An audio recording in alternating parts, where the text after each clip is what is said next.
Hey you all, it's Ashley from Fleet Feet, and today's pre-run and post-run exercises come from physical therapist Aaron Knighton of the Blue Performance Group. And he has 2 pre-run exercises and 2 post-run exercises that are super simple and guaranteed to help you improve your running right now. You'll need an exercise band and a foam roller. He also incorporates a couple of other Add-A-Day products. You don't need them, but in case you're interested, I've included links for you to purchase those on our website in the description below. Hi everyone, it's Aaron with Blue Performance, and I wanted to take a moment and discuss our warm-up and recovery strategies and why these are really important. So right now when we think of warm-up and recovery, it's a very linear topic. It goes warm-up, workout, recovery. But what if we started viewing these a little bit different? We started to see them as warm-up is now going to dictate how I recover, but then it's going to loop back and their recovery is going to dictate how we warm up. So by that I mean they're going to play off of each other. And so during our warm-up, we should really focus on muscle activation. Muscles can turn off or become inactive for a variety of reasons, but a couple of those are, 1, the use it or lose it principle. So if a muscle hasn't been used in a while, the brain literally has no idea how to turn it back on. The second, though, is range of motion. So if you have range of motion deficits somewhere, well, the muscle that wants to bring you into that motion hasn't been there, so it just doesn't know how to work. Now, in inactive muscle, this is actually where we start to see overuse injuries occur. So that's why it's so important to get them fired. And this is now where your recovery comes into play. We can take advantage of our recovery phase to help maintain and improve some of our range of motion. So if we can now start to improve the range of motion through our recovery, what we're actually doing is setting ourselves up to activate those muscles that much more during our warm-up the next day. So what I've done is provided a few exercises that play off of each other so you can kind of see what I mean. And by implementing this strategy, you'll start to notice that your body is healthier, but then also you might just run a little bit more efficient. When we talk about activating a muscle for our warm-up, there are commonly 2 reasons that a muscle has become inactive. Like I mentioned, use it or lose it, and then also because of decreases in range of motion. So one thing we want to do is learn, how do we get our brain turned on to get that muscle to activate? Well, in addition to the exercise, something I like to partner with it is using a little bit of an electrical stimulation. So this is the Add-A-Day BioPad EMSA, and what we're going to focus on right now is getting your glutes fired up, especially your glute med. Before you do the exercise, you can apply this pad and turn it up so the muscle starts to contract. Use that contraction while you do the exercise, and that actually sends a signal to your brain of how to actually fire it when you need to.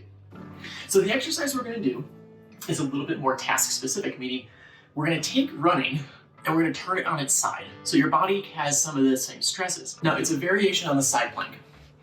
So what you're going to do is, instead of a straight side plank from the feet, you're going to go side plank from your bottom knee. You're going to come up, make sure that your pelvis is vertical and your hips are pressed forward, and that your knee, your hip, and your shoulder are in a straight line. The reason we do that is we want to train the muscle in your brain to know where to fire at the right time. So if you notice, right now I'm in stance phase of running. I've just turned it on its side.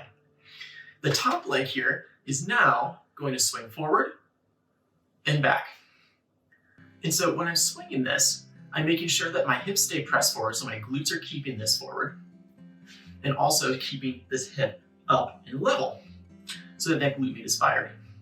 What you don't want to do is really extend the back or flex the back to get this leg to move. The goal is to be able to get through the full range of motion, and before you go running, doing 10 or 15 reps on each side. This next exercise is designed also to get your glutes fired up a little bit more. However, through a different range, and that's rotation. So when you run, you may have had your knees knock against each other, or also been told that your knees collapse inwards. Well, this exercise is designed specifically to help keep that from happening. So what you're going to do is you're going to anchor a band to a low point. And then you're going to put your outside leg through that band. With a soft knee on the stance leg, you're slowly going to march your left leg up in front. Your right glute is going to keep you from rotating over towards the band. What you don't want to do is keep this leg back or hike this hip up to get that leg up. Keep the pelvis nice and level, which will get this glute to engage a little bit more.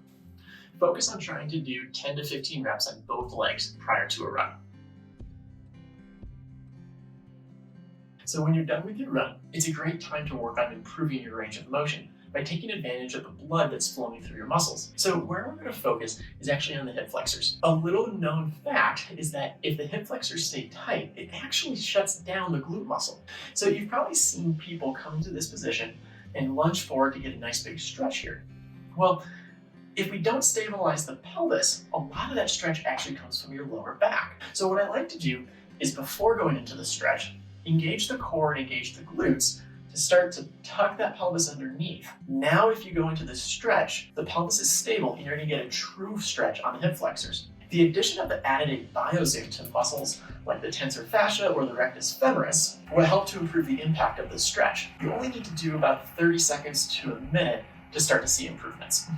So a muscle that gets commonly overlooked when we're talking about hip flexors is the rectus femoris, and that muscle is the middle portion of your quadricep muscle on the front of your thigh. So to get this muscle to move a little bit more, I like to use a technique that I call myofascial stripping. And what that is we need to get the fascia around the muscle to start to move as well to improve that hip range of motion. So how we do that is I like to use a foam roller.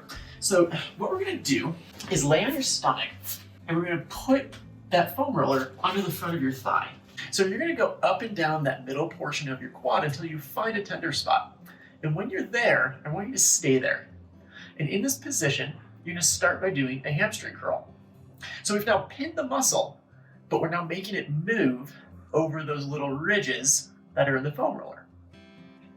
So by doing this, you start to improve the elasticity not just of the muscle, but the fascia around it. You only need to do about 10 to 15 reps per spot, and then just kind of work your way all the way up to the hip and all the way down towards the knee. By getting this muscle to elongate, you're going to improve your hip extension, which effectively improves your glute activation.